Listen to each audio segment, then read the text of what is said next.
Hound of the Baskervilles by Arthur Conan Doyle, 1902. Chapter 7. The Stapletons of Merripit House. The fresh beauty of the following morning did something to efface from our minds the grim and grey impression which had been left upon both of us by our first experience of Baskerville Hall. As Sir Henry and I sat at breakfast, the sunlight flooded in through the high mullioned windows, throwing watery patches of colour from the coats of arms which covered them.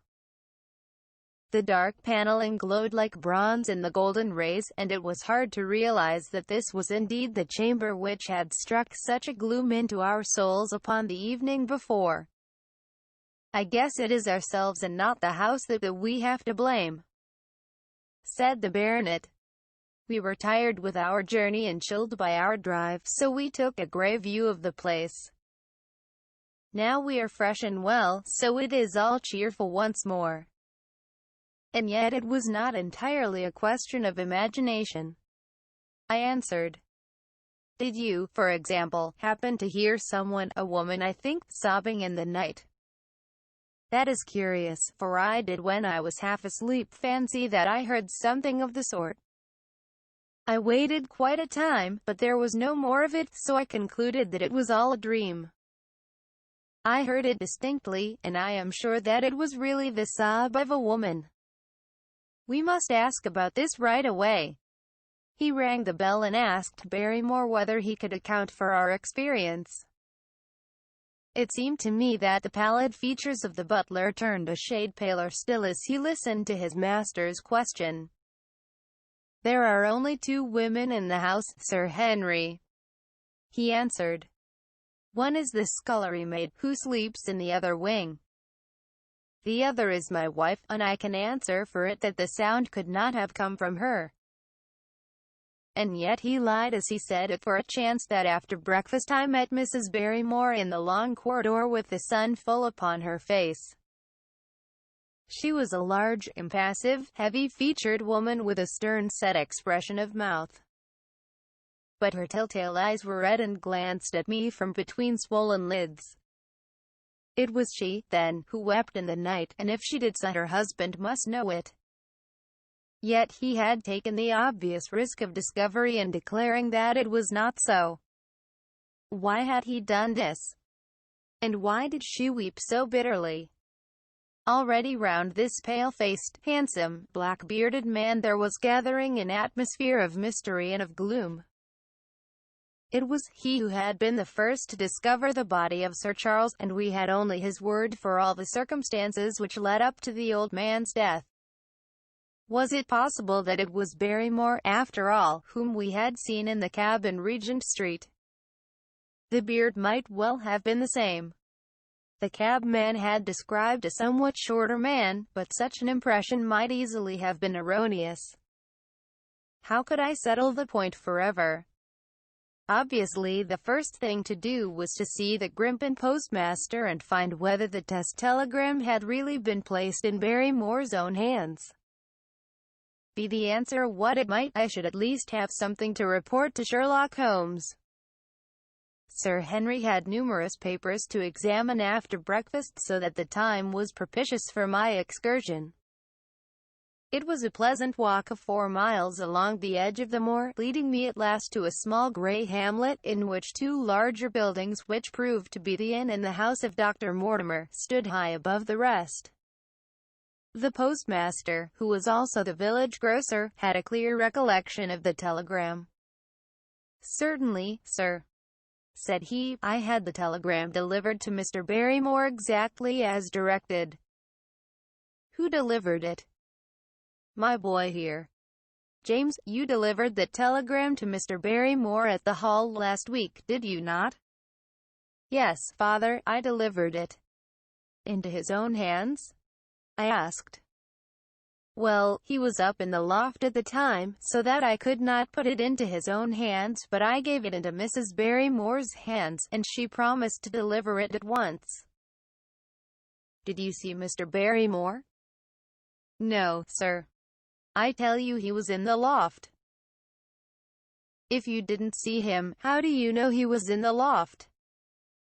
"Well, surely his own wife ought to know where he is," said the postmaster testily.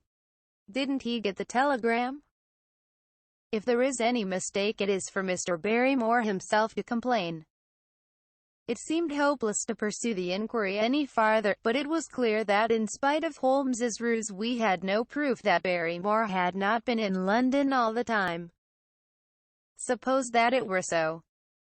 Suppose that the same man had been the last who had seen Sir Charles alive, and the first to dog the new heir when he returned to England. What then?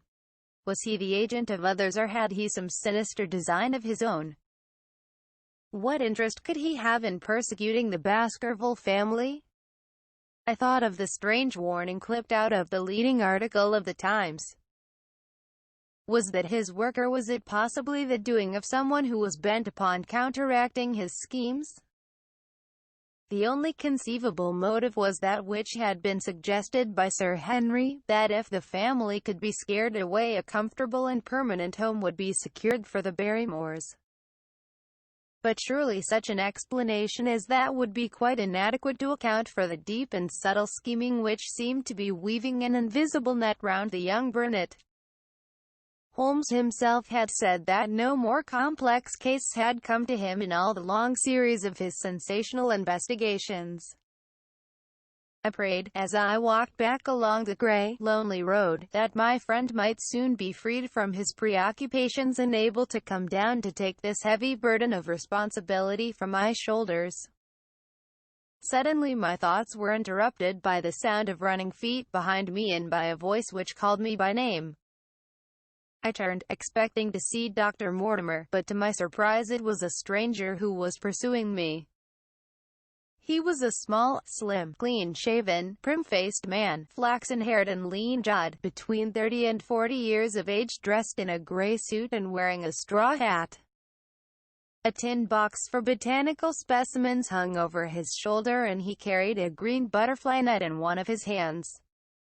"You will, I am sure, excuse my presumption, Dr. Watson," said he as he came panting up to where I stood. "Here on the moor we are homely folk and do not wait for formal introductions. You may possibly have heard my name from our mutual friend, Mortimer. I am Stapleton of Maripit House." "Your net and box would have told me as much," said I, for I knew that Mr. Stapleton was a naturalist. "But how did you know me?" "I have been calling on Mortimer, and he pointed you out to me from the window of his surgery as you passed. As our road lay the same way, I thought that I would overtake you and introduce myself. I trust that Sir Henry is none the worse for his journey."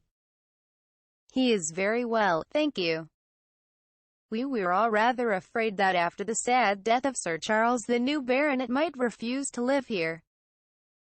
It is asking much of a wealthy man to come down and bury himself in a place of this kind, but I need not tell you that it means a very great deal to the countryside.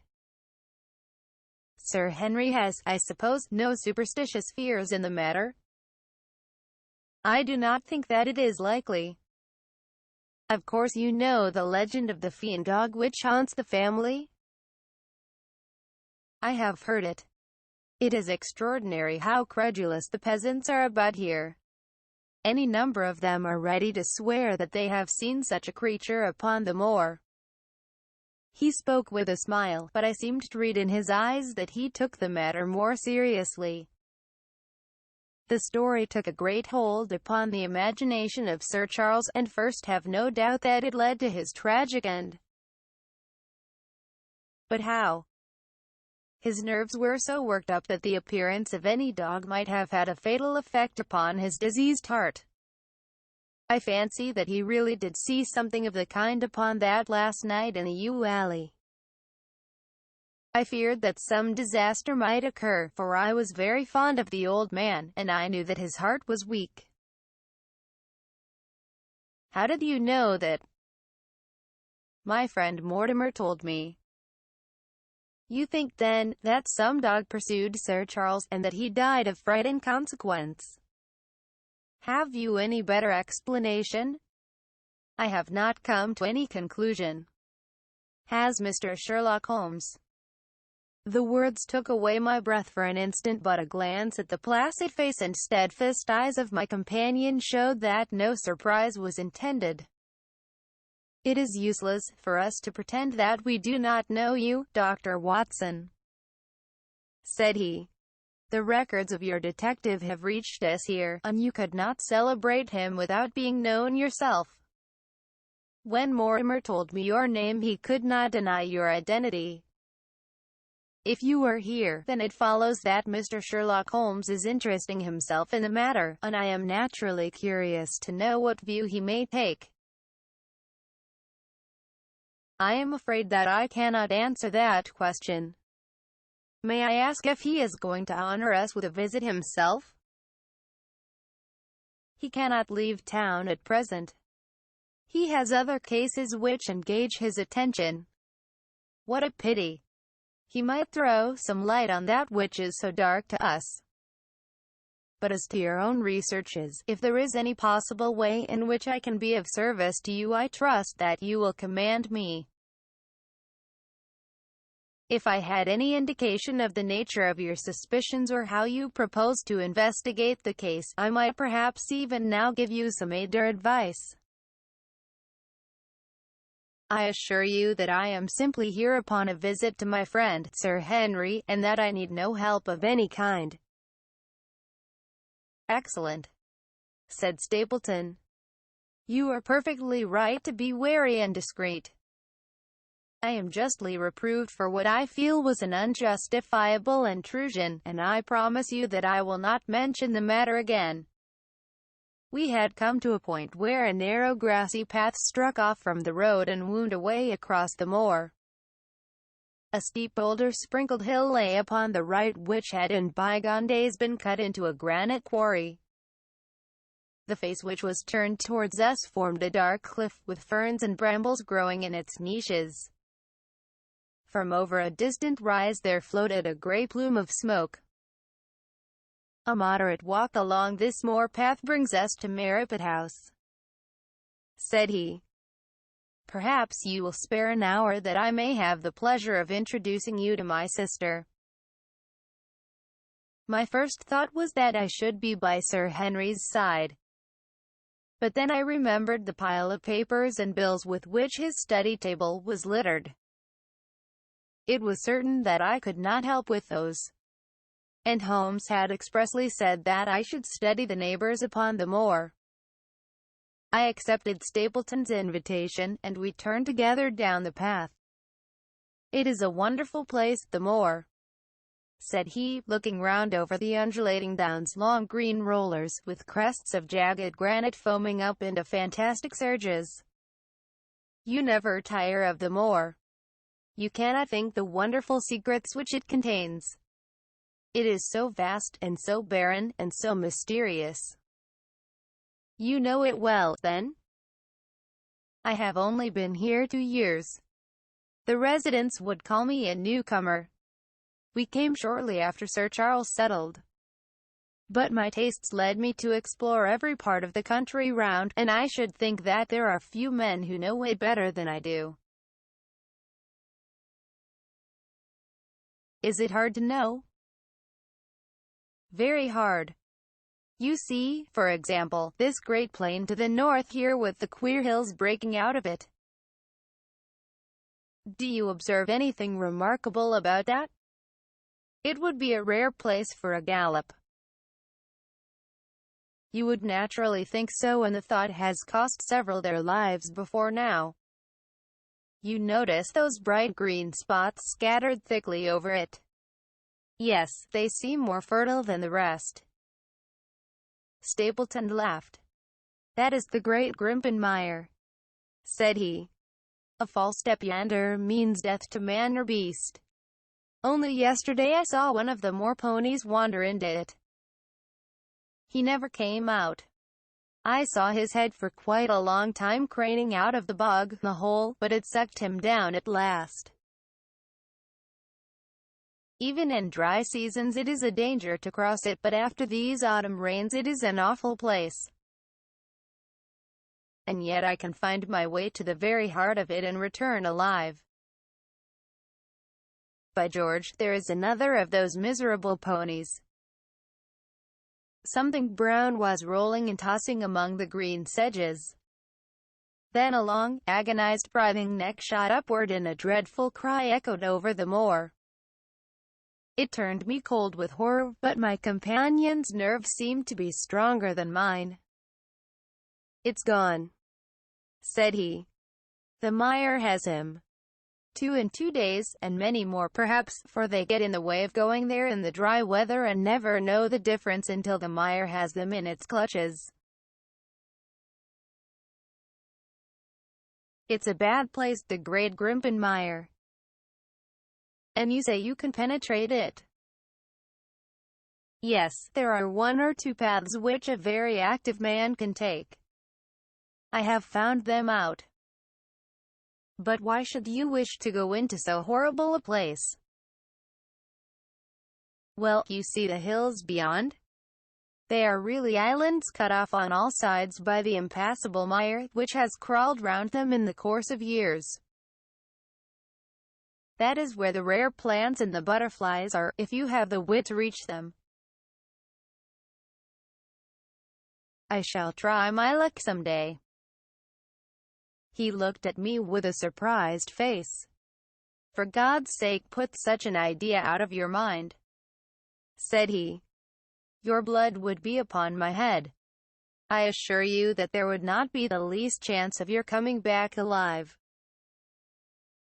It is only by remembering certain complex landmarks that I am able to do it." "Holloa!" I cried. "What is that?" A long, low moan, indescribably sad, swept over the moor. It filled the whole air, and yet it was impossible to say whence it came. From a dull murmur it swelled into a deep roar, and then sank back into a melancholy throbbing murmur once again. Stapleton looked at me with a curious expression in his face. "Queer place, the moor," said he. "But what is it?" "The peasants say it is the hound of the Baskervilles calling for its prey. I've heard it once or twice before, but never quite so loud." I looked round, with a chill of fear in my heart, at the huge swelling plain, mottled with the green patches of rushes. Nothing stirred over the vast expanse save a pair of ravens, which croaked loudly from a tor behind us. "You are an educated man. You don't believe such nonsense as that," said I. "What do you think is the cause of so strange a sound?" "Bogs make queer noises sometimes. It's the mud settling, or the water rising, or something." No, that was a living voice." "Well, perhaps it was. Did you ever hear a bittern booming?" "No, I never did. It's a very rare bird. Practically extinct in England now, but all things are possible upon the moor." "Yes, I should not be surprised to learn that what we have heard is the cry of the last of the bitterns. It's the weirdest, strangest thing that ever I heard in my life. Yes, it's rather an uncanny place altogether. Look at the hillside yonder. What do you make of those?" The whole steep slope was covered with grey circular rings of stone, a score of them at least. "What are they?" "Sheep pens." "No, they are the homes of our worthy ancestors. Prehistoric man lived thickly on the moor, and as no one in particular has lived there since, we find all his little arrangements exactly as he left them. These are his wigwams with the roofs off. You can even see his hearth and his couch if you have the curiosity to go inside. But it is quite a town." "When was it inhabited?" "Neolithic man. No date." "What did he do?" He grazed his cattle on these slopes, and he learned to dig for tin when the bronze sword began to supersede the stone axe. Look at the great trench in the opposite hill. That is his mark. Yes, you'll find some very singular points about the moor, Dr. Watson. Oh, excuse me an instant. It is surely Cyclopides. A small fly or moth had fluttered across our path, and in an instant Stapleton was rushing with extraordinary energy and speed in pursuit of it. To my dismay the creature flew straight for the great mire, and my acquaintance never paused for an instant, bounding from tuft to tuft behind it, his green net waving in the air. His grey clothes and jerky, zigzag, irregular progress made him not unlike some huge moth himself. I was standing watching his pursuit with a mixture of admiration for his extraordinary activity and fear lest he should lose his footing in the treacherous mire, when I heard the sound of steps and, turning round, found a woman near me upon the path. She had come from the direction in which the plume of smoke indicated the position of Merripit House, but the dip of the moor had hid her until she was quite close. I could not doubt that this was the Miss Stapleton of whom I had been told, since ladies of any sort must be few upon the moor, and I remembered that I had heard someone describe her as being a beauty. The woman who approached me was certainly that, and of a most uncommon type. There could not have been a greater contrast between brother and sister, for Stapleton was neutral-tinted, with light hair and grey eyes, while she was darker than any brunette whom I have seen in England. Slim, elegant, and tall. She had a proud, finely cut face, so regular that it might have seemed impassive were it not for the sensitive mouth and the beautiful dark, eager eyes. With her perfect figure and elegant dress she was, indeed, a strange apparition upon a lonely moorland path. Her eyes were on her brother as I turned, and then she quickened her pace towards me. I had raised my hat and was about to make some explanatory remark when her own words turned all my thoughts into a new channel. "Go back," she said. "Go straight back to London, instantly." I could only stare at her in stupid surprise. Her eyes blazed at me, and she tapped the ground impatiently with her foot. "Why should I go back?" I asked. "I cannot explain." She spoke in a low, eager voice, with a curious lisp in her utterance. "But for God's sake, do what I ask you. Go back and never set foot upon the moor again." "But I have only just come." Man," she cried. "Can you not tell when a warning is for your own good? Go back to London. Start tonight. Get away from this place at all costs. Hush, my brother is coming. Not a word of what I have said. Would you mind getting that orchid for me among the mare's tails yonder? We are very rich in orchids on the moor, though, of course, you are rather late to see the beauties of the place." Stapleton had abandoned the chase and came back to us breathing hard and flushed with his exertions. "Halwa, Beryl," said he, and it seemed to me that the tone of his greeting was not altogether a cordial one. "Well, Jack, you are very hot." "Yes, I was chasing a Cyclopides. He is very rare and seldom found in the late autumn. What a pity that I should have missed him." He spoke unconcernedly, but his small light eyes glanced incessantly from the girl to me. "You have introduced yourselves, I can see." "Yes. I was telling Sir Henry that it was rather late for him to see the true beauties of the moor." "Why, who do you think this is?" "I imagine that it must be Sir Henry Baskerville." No," said I. only a humble commoner, but his friend. My name is Dr. Watson. A flush of vexation passed over her expressive face. We have been talking at cross purposes, said she. Why, you had not very much time for talk, her brother remarked with the same questioning eyes. I talked as if Dr. Watson were a resident instead of being merely a visitor, said she.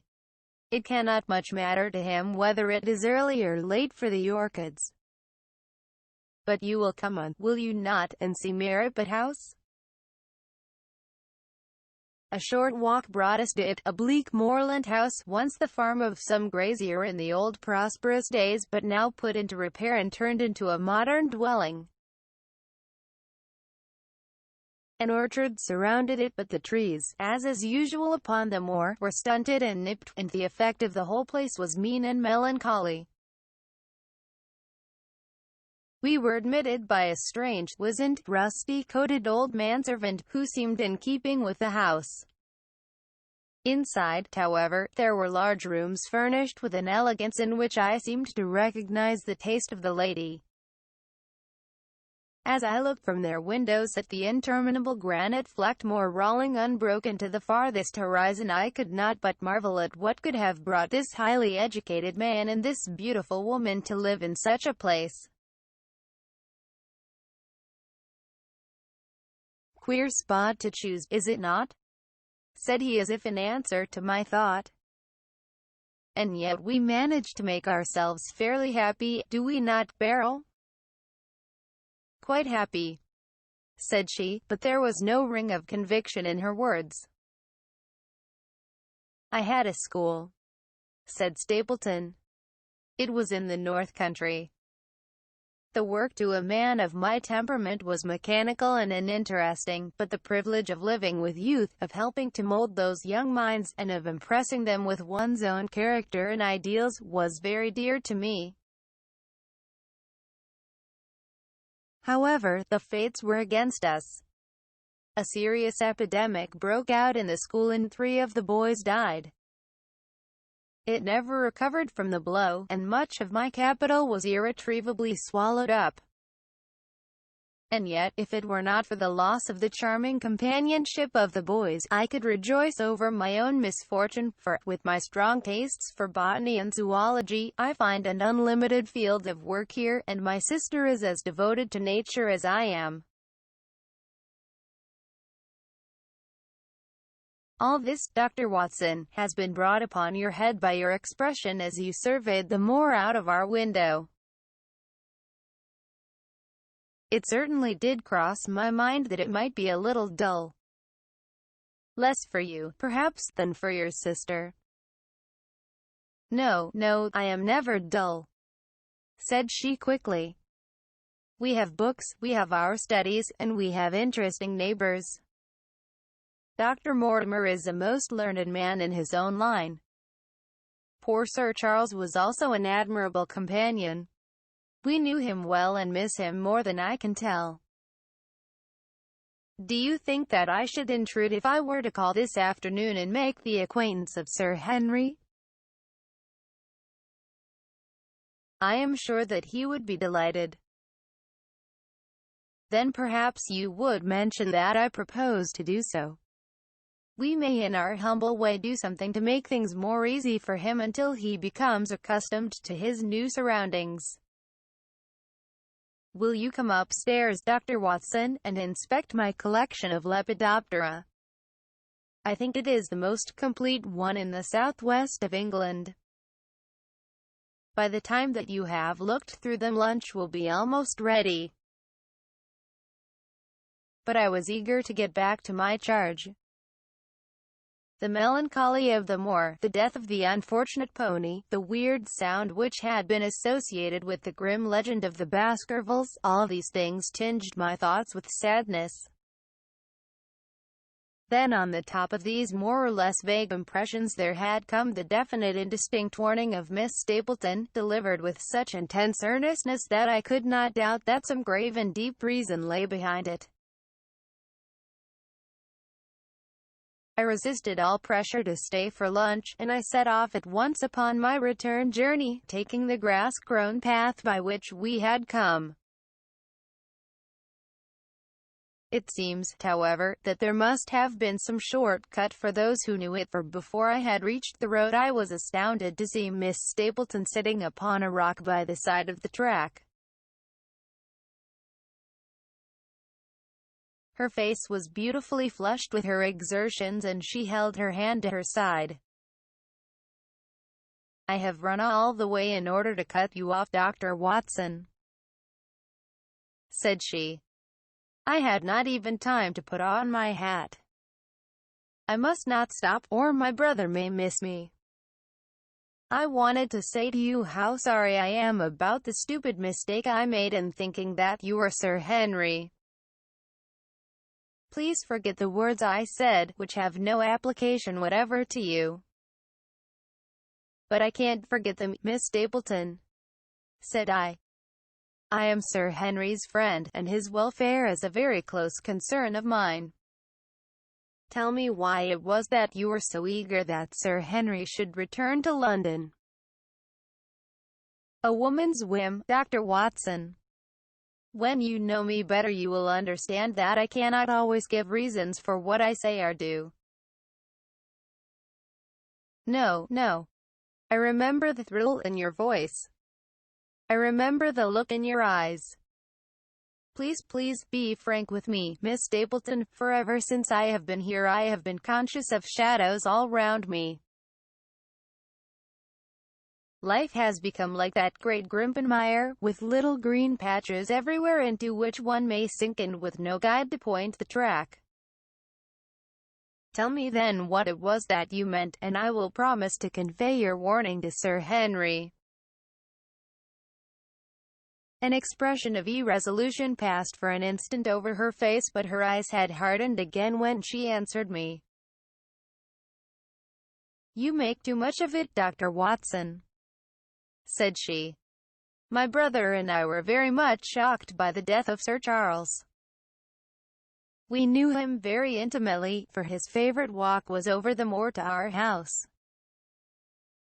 He was deeply impressed with the curse which hung over the family, and when this tragedy came I naturally felt that there must be some grounds for the fears which he had expressed. I was distressed therefore when another member of the family came down to live here, and I felt that he should be warned of the danger which he will run.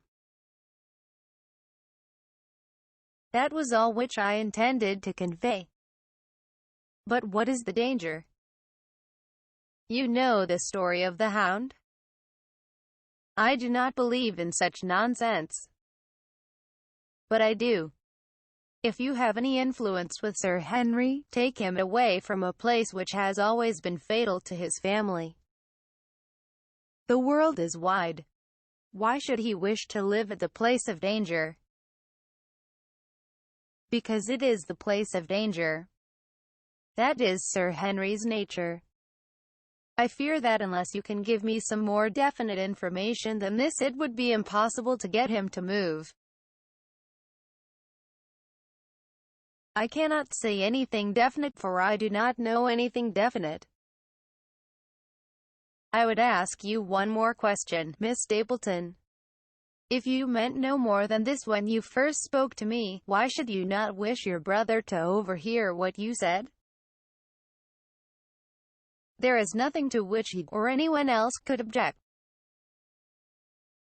My brother is very anxious to have the hall inhabited, for he thinks it is for the good of the poor folk upon the moor.